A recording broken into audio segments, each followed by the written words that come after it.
Hey guys, Stealth here. Today I have a combined deck review and replay for you with a NORAD support deck. Now, you may be going, what? Yeah, this is something that I play in 10v10s. I recently tested it out and that's the replay that you're going to see soon. But I wanted to take you over this deck quickly to show you what the units are that I have and why I have them in there. This deck is specifically geared towards fighting in Asgard, by the way.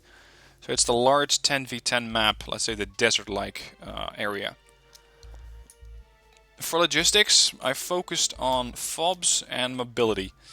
Usually, flying in aerial logistics is not going to be too viable, so that's why I have 2 times Hemmets. I have one group of TACCOM in Humvees. These guys are mostly there to help out in the middle. If I can capture terrain there, I will definitely do it. I have a bunch of standard Humvees to capture money zones, which means that I can spend the 110 points so that other people don't have to. They can buy 110 point tanks, for example. Infantry.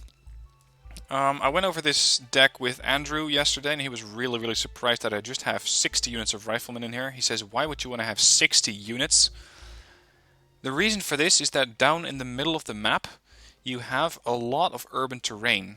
And in that urban terrain, I don't particularly need Rifleman 90. They don't really add a lot because what I'm going for is spammability. And spammability at 15 points is better than spammability at 20 points.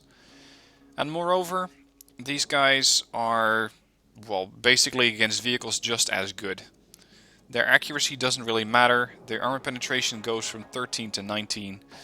And yes, they may have a little bit better stats, but I don't care about that. So these guys are mainly there to capture terrain in the middle of the map. And that's why I don't go with anything else. Think of it what you will. Now I'm a support deck, so I'm here to actually support.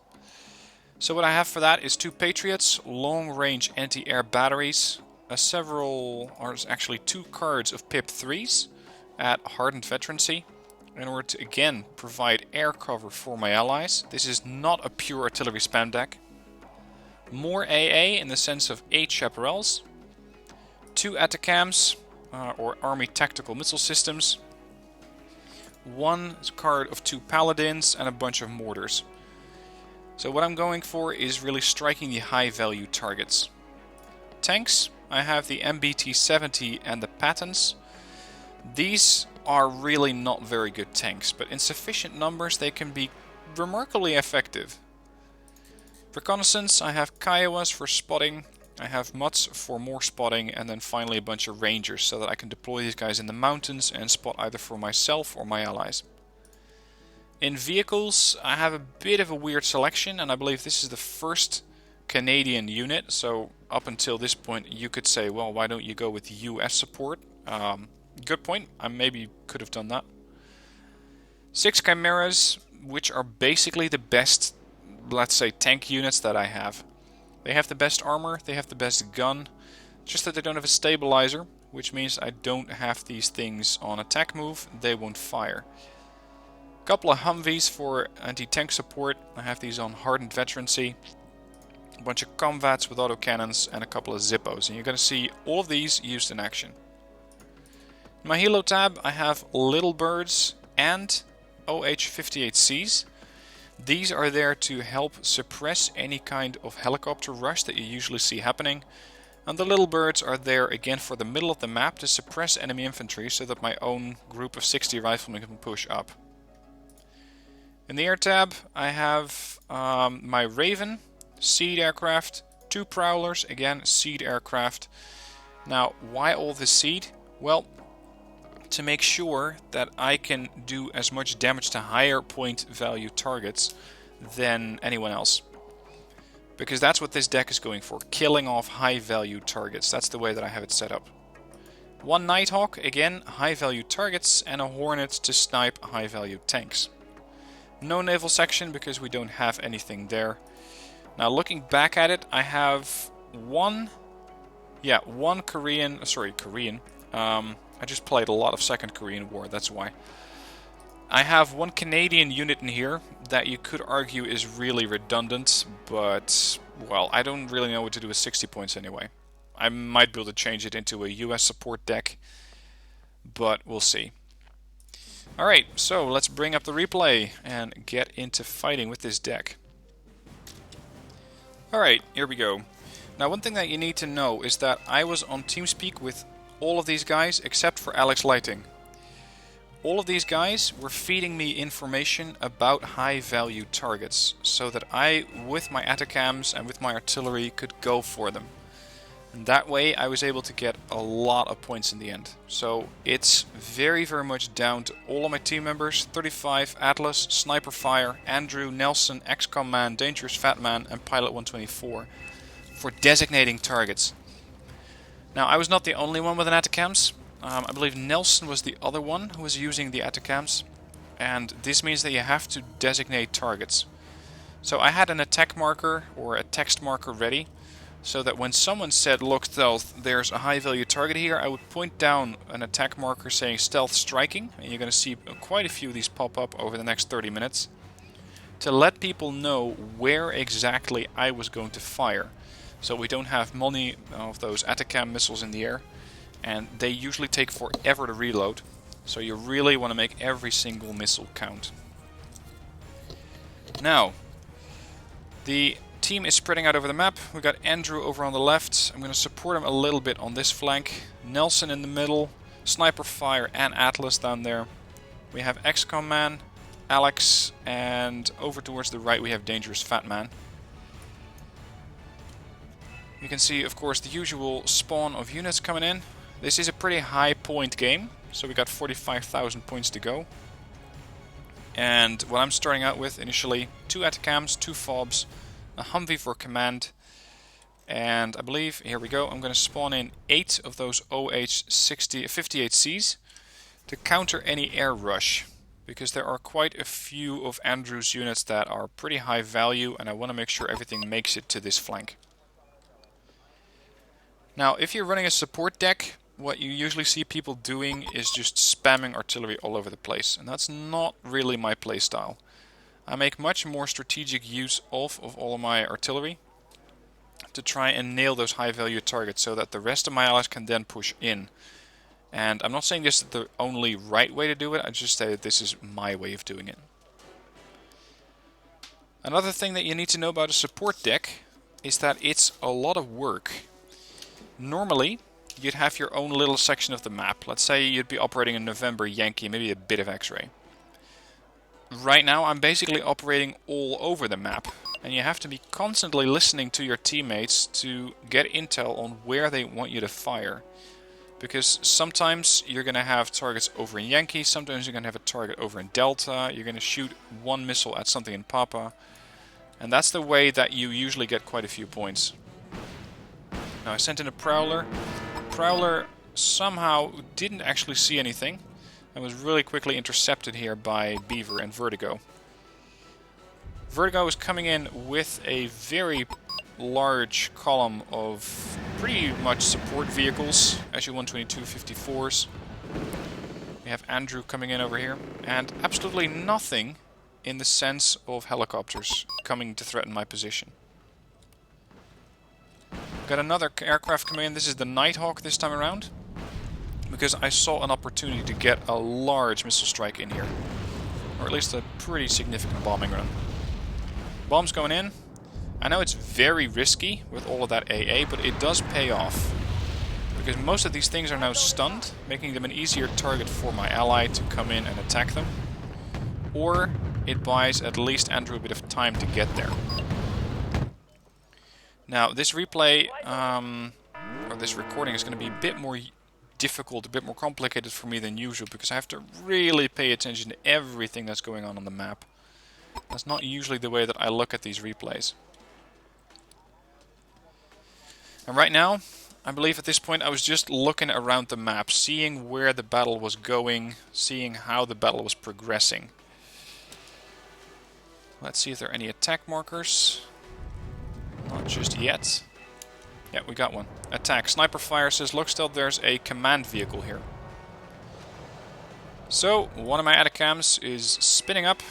Here it is, Atacam spinning up, and there's my marker, Stealth Striking.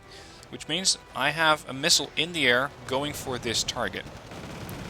And by doing this, by neutralizing this position and by calling it, I'm making sure that I am not interfering with Nelson's artillery strikes or the other way around. Missile coming in. There we go, kills off the CV, and this immediately relieves pressure on the middle of the map, because now Red Fort can no longer bring in forces from uniform. Over towards the left section of the map, I called in a couple of Patriots. Unfortunately, they're not quite far enough forward, in the sense that while they have an incredibly good range, I don't believe they are very useful here, so I should have moved those up a little bit more. I do manage to get one hit on the IL-102, but if those things would have been over there, they would have been significantly more useful. Another Prowler coming in. Prowler managed to kill another 100-point Tunguska there. Unfortunately, it got shot down, so that's 2 of my Prowlers out of action. Now, over on the left of the map here, we didn't really have enough, so I believe that 35, yeah, and Pilot, they were setting up a defense here. I'm going to contribute a few tanks to that later. Okay, look at this. Nelson is following my lead. He is also designating that he's firing. And this is a really, really good way to play. Yep, here's my units coming in. MBT-70 coming in. A couple more of those just to keep the units from... Who's this? Model at bay. We don't want those to keep pushing in. Relocated my Patriots to be a little bit more centric, so that over here they can more likely get a couple of kill shots. Missiles going in. Get a 145 point kill on an Su-27K. Sorry, a MiG-27K. Which were threatening the units over there, especially the high value tanks. And by doing this, I probably saved the M1A2 from Andrew, so that he could then keep going with that offensive. Now this is much more spammy, in the sense that it doesn't really seem directed at anything. Doesn't make it any less effective though, because you can see that he has a lot of high value tanks in here, especially 35 with 4 STFV 121s. They're all taking a bit of damage from that Smirch run. Now I was also looking towards the middle of the map, and here I saw that the battle had moved on from India towards the next zone, Juliet. That's when my first command unit comes in here, the TACCOM. They came in from Gulf, captured India, and gave everyone a bit more income. So again, thanks to the support deck here. Bringing in some LAV-Ms, as well as some PIP-3s. LAV-Ms for mortar support, because there is still a lot of units that really could use a bit of assistance here. And the MiG-27s, or sorry, the M727 PIP-3s to deal with any incoming aircraft. Seems that for now we have mitigated the attack here, although my tanks are not doing that well. They have taken a bit of damage, they seem to be on fire, but I really wasn't paying that much attention. In the meanwhile, my Patriots were paying attention. I just nailed another 145 point aircraft. You can see I have a couple, no, I have just one Hammett nearby to keep these Patriots going. I wasn't actually micromanaging these, which means that I believe at a later point one of them is going to get hit by seed. But at this point they already pretty much returned on their investment, because these things together, 120 points, already nailed 2 145 point aircraft, so they already made positive. Now you can see that Zezblit over here had a lot of units, and this position is therefore nominated for my artillery assistance. Those LAV-Ms are coming in to join the fight and just suppressing these forces as much as possible. There we go, stealth striking. I'm putting down attack markers for my mortars this time around, because I know that Sniper Fire and Atlas are pushing in, and I want them to know where my artillery is going to come in. If I don't designate my targets, I'm way too likely to hit my own friendlies, and I don't want to get away with that. And this will make it a little bit more easy for my allies to push in. Do get the occasional kill here, but not really anything too interesting. This, by the way, was a massive bombing run, and I got a lot of points from that. That was all of those transports and all of those vehicles that were in there. And that really helped out Sniper Fire and Atlas. So again, I'm not actually operating fully on the front line, but I'm doing as much as possible to help make the life of these guys a little bit easier. Now over towards the left, there's the Seed Aircraft. I believe this is the one that's going to make a kill on my Patriot. Yep. I did get the kill. Probably assisted by Andrew's ADATs, but it did cost me 1 Patriot. Still though, they again made very, very well positive. T-80U facing off against an MBT-70. I am never going to win that. You can see I'm losing tanks here, which are not exactly being replaced. I believe at this point we're going to get an attack marker here from Pilot, who's saying, Stealth, I got a nice high value target for you here. In the meanwhile, down at the middle of the map, we have aircraft flying overhead. My pips were on the move, so they didn't fire. But my LAVs are still doing as much as possible here. No, I don't have those yet. I was going to say I have also brought... There we go. I'm a little bit ahead of myself. I've also brought in some Paladins, because Paladins do a lot more HE damage. And while my mortars can provide support as best they can, they are not really going to do that much against units such as these. They're going to need a bit more support.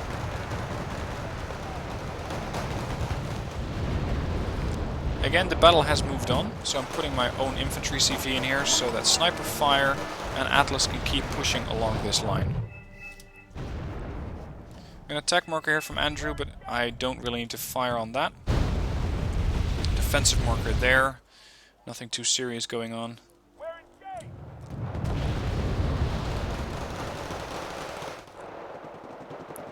Here's my command infantry coming in.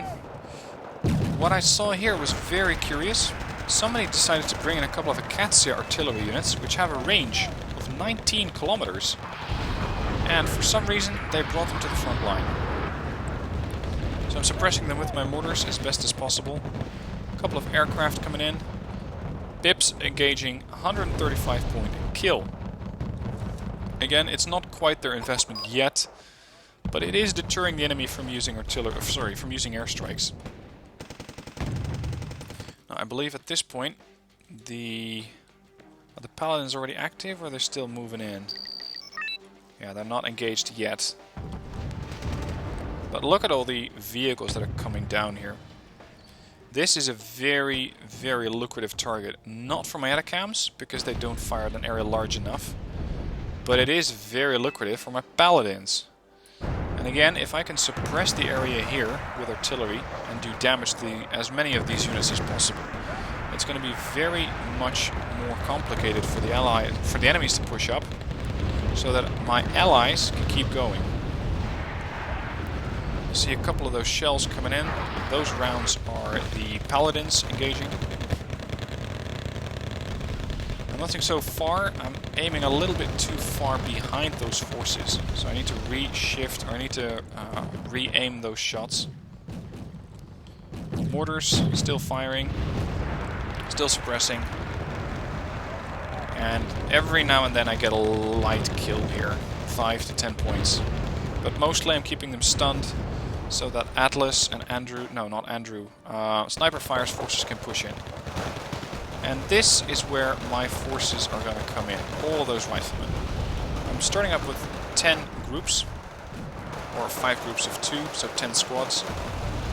And with these, I can pretty much spam all the way back towards uniform there. Now at this point I already have 2,261 points, mostly because I was killing high value targets. Is it cheesy gameplay?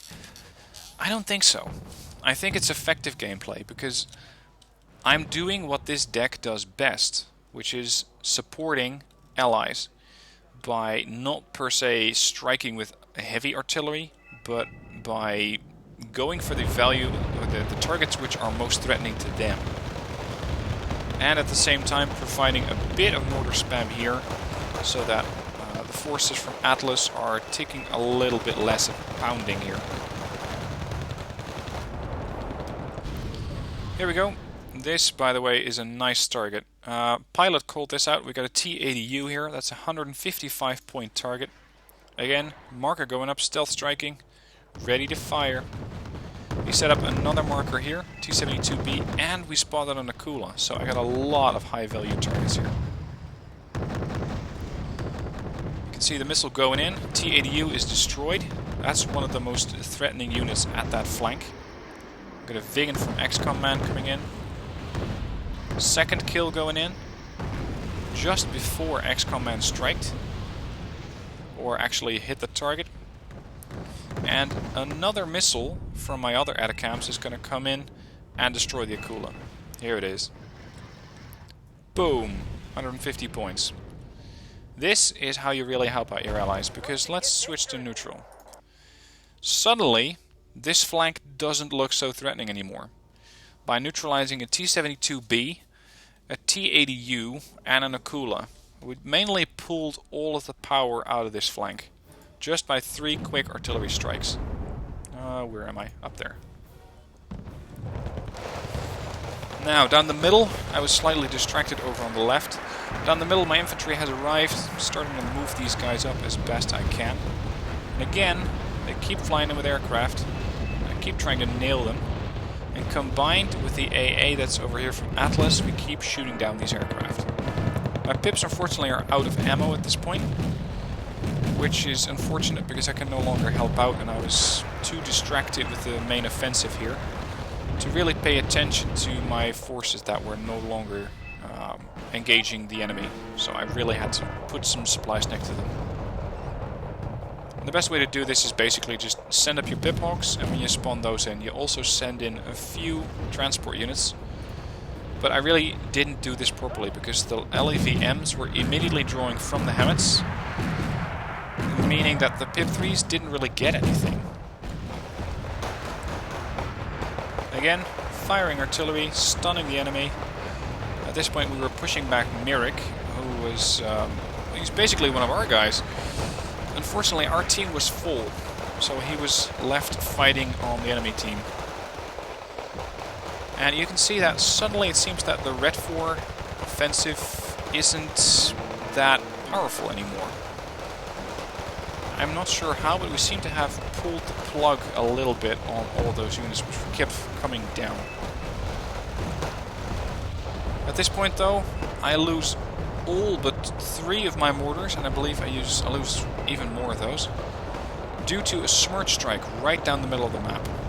I'm not sure what the enemy was hoping to achieve here, because firing all that artillery just to kill 3 mortars is not really worth it. And our main forces had already pushed up here. You can see I just managed to drive a couple of those M113 A1s right through the enemy forces. And I'm now challenging the Modestrelci here. I don't believe I'm firing any other artillery at this point. Let's see. Yeah, the Paladins are still lighting up though. They are now pounding on this position, which is getting a bit overwhelmed by all of those forces.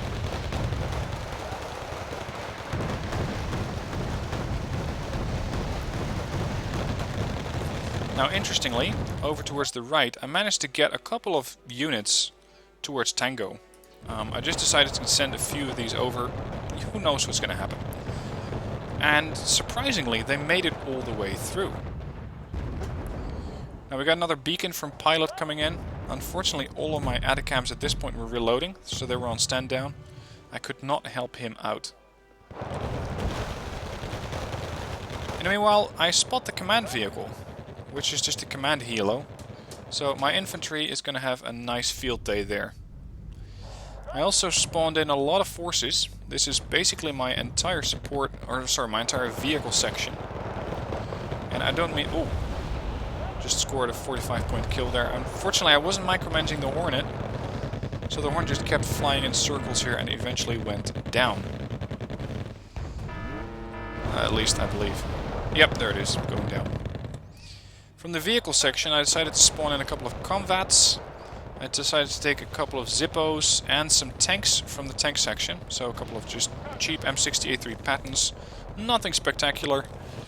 And what I want to do is, while the enemy is keeping forces fielded here, push in from this angle. That's usually what people don't expect. The one thing I'm forgetting is AA, and that's going to be painfully obvious later. That's going to be really, really coming back to haunt me. Now, still a triple unit of T-72As, a T-72 M1M. I'm going up again, stealth striking. That's the Atacams. Or at least, I believe so. Yep, there's the missile. Boom! That was 3 tanks, a couple of transports, and maybe some infantry underneath that got panicked. So what I'm basically doing is eliminating the high value targets, the expensive tanks, so that I can keep pushing into this zone. My column is now on the road. It's getting ready to set off. And once they're done, I can charge right into this position. XCOM man is attacking or putting attack markers up. I'm apparently not responding to that. Then again, I had a lot of work at this point. I was coordinating this push with my forces there. I'm putting down an attack marker engaging, meaning I'm pushing in here. Nailed another 95-point tank with an Atacams. Riflemen pushing up. I don't think that they have a lot left at this point.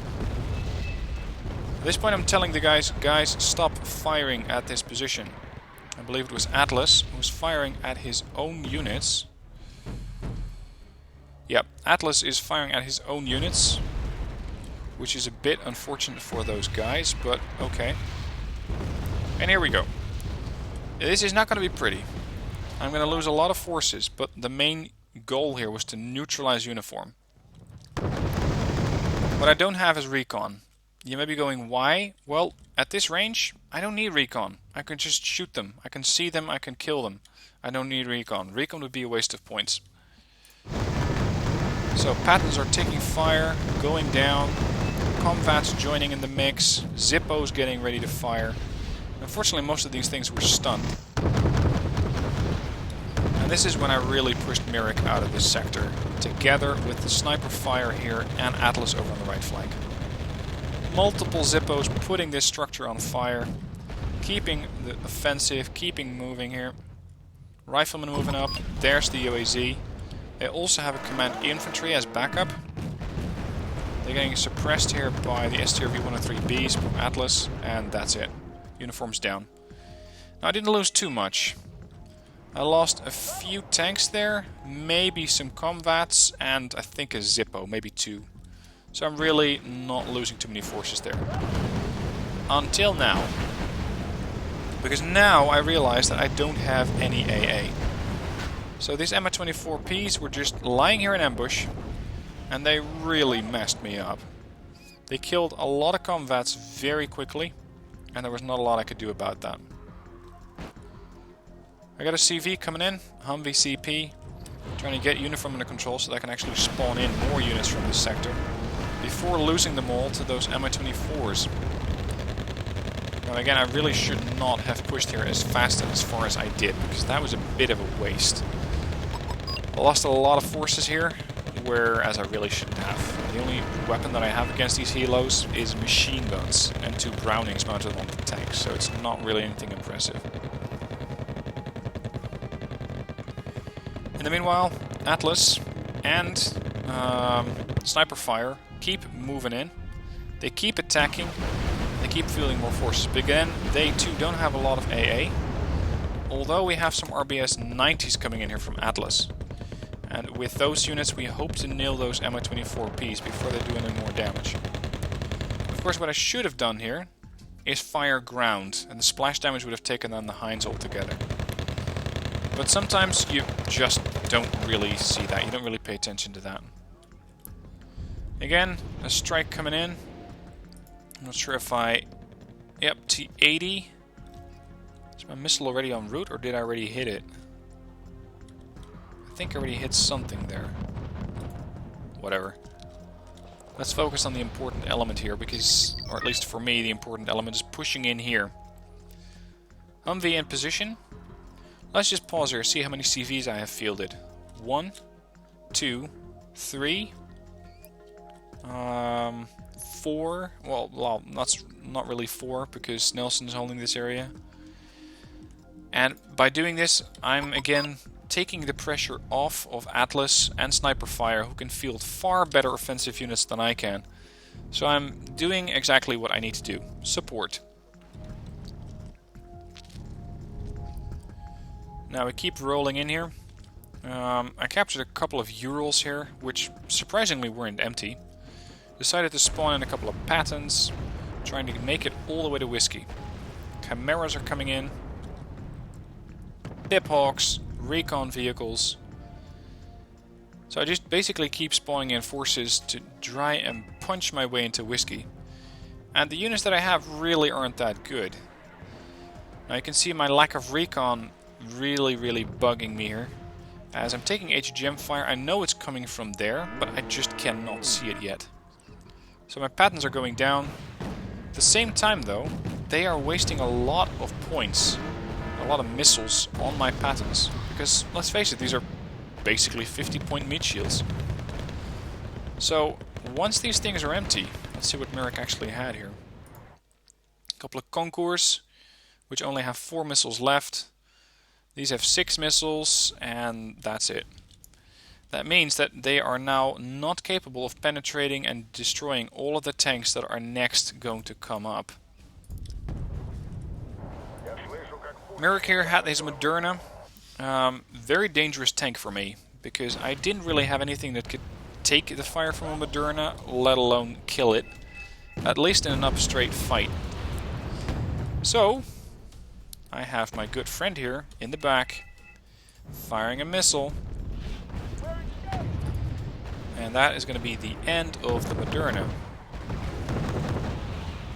Moderna is quite possibly even a double threat at this stage, because it is not only wielding a main gun, it's also having an autocannon there.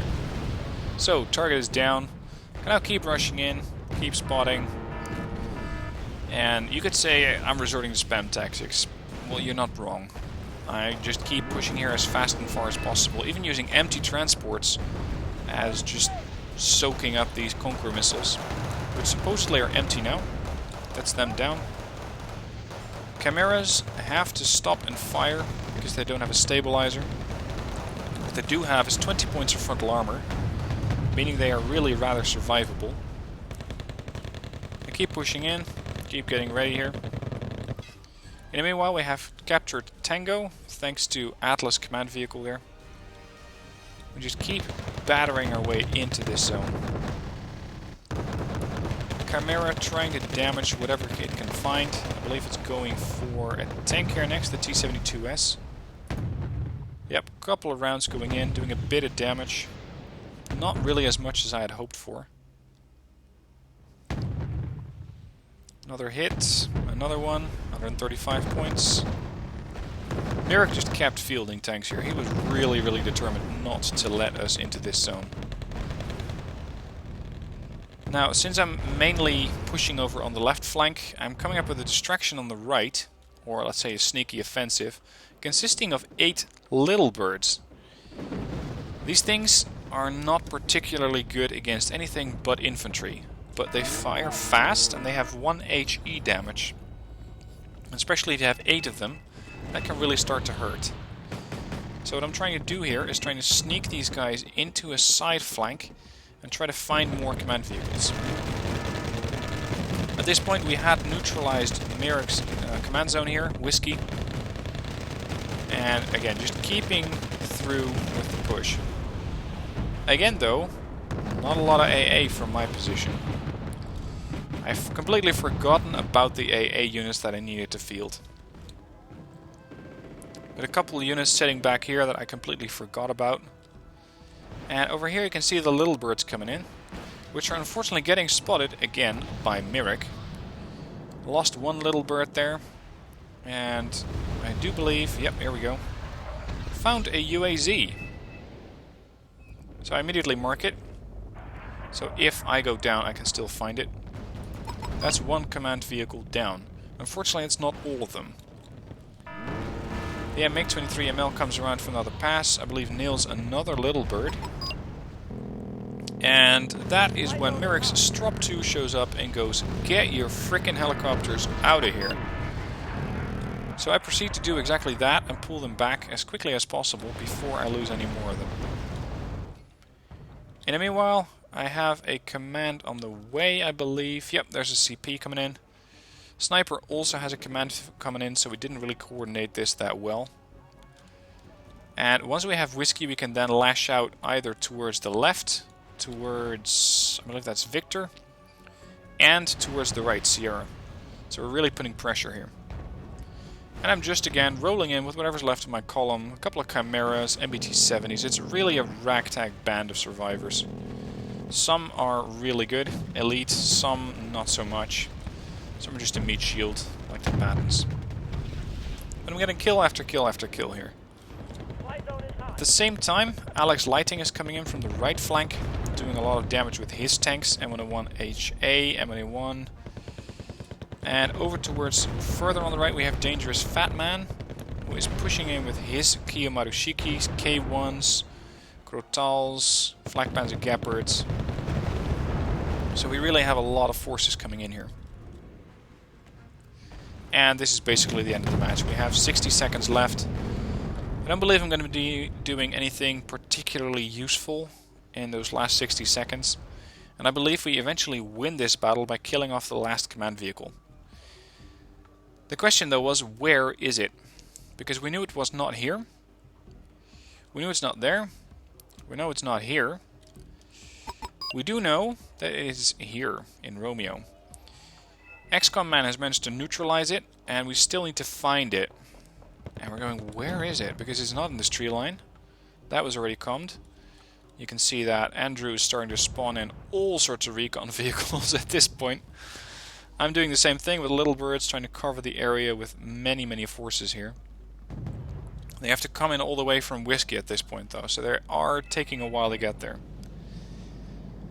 So it's just a matter of time before we find it, and there it is. Couple of command units, or actually 5 guys forming one command unit, of course. Autocannon fire coming in from the STRF 9040s, and we win the battle. So, a lot of kills, not so many losses. Most of the losses that I took were due to the offensive that I did. Still, I don't regret that, because I made a lot of points from that offensive. Now, the kill list is rather interesting. Look at the Atacams here. I know this isn't the longest Atacam list that you've ever seen, but it is definitely worth it. These units cost you about 150 points, if I'm not mistaken. A Moderna is going to cost you 165, and a Kula is going to cost you 150. 3 T-72As are going to cost you 165. Command 100. T-72 M1M, I believe 95. So this thing really came through.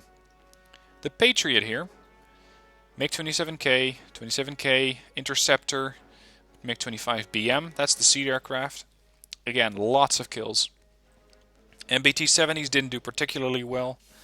The second Atacams, Rivera, T-80U kill, that alone paid back for the unit. T-72S kills. The LAVs didn't really get a lot of kills, and of course you're only going to see the lists of kills from the surviving units. They didn't really do that much, but they did do quite a bit of suppression damage. And actually looking at it, the Acacia here is a 75 point unit. So this LAV-M already paid for itself twice over. Paladins, again, didn't really get a lot of kills, but they helped with suppression, so that Atlas and Sniper Fire could keep pushing. The Hornet didn't get a kill, or actually not a high point kill, just a BMD-2 and some VDV inside it. Combat got a few kills, my PIP-3 got a few kills. Chimera didn't really do as well as expected. Pattons got a nice amount of kills here, even killing some artillery, some Kvastika. Again, Chimeras, and the list just goes on. So that's how I would play a support deck. Now, I gotta say a big shout out to all of my team members, because without them, I could not have performed as well as I did. Because they were basically feeding me units. They were saying, okay, look, there's a high value target here. They may not have been able to take it down at that point, and the Atacams would just reach out and kill it. And that's really a way that I enjoy playing a support deck. I'm not going to do this too often, because it means that I am taking another frontline player away.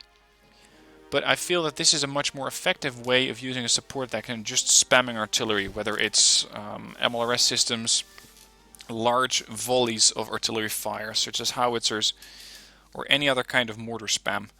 This way, I found it to be really effective. I got by far the most points on the team, and it really worked out. If you want to try this deck, I'll leave the code in the description down below, so you can copy that, make sure it doesn't have any dashes or hyphens, and you're good to go. If you'd like to support my channel, please become a patron through the Patreon page down below in the description. I could really use your help to keep going. Any kind of contribution would be really, really welcome. And aside from that, I hope you enjoyed this video. Thank you for watching, and I'll be seeing you soon.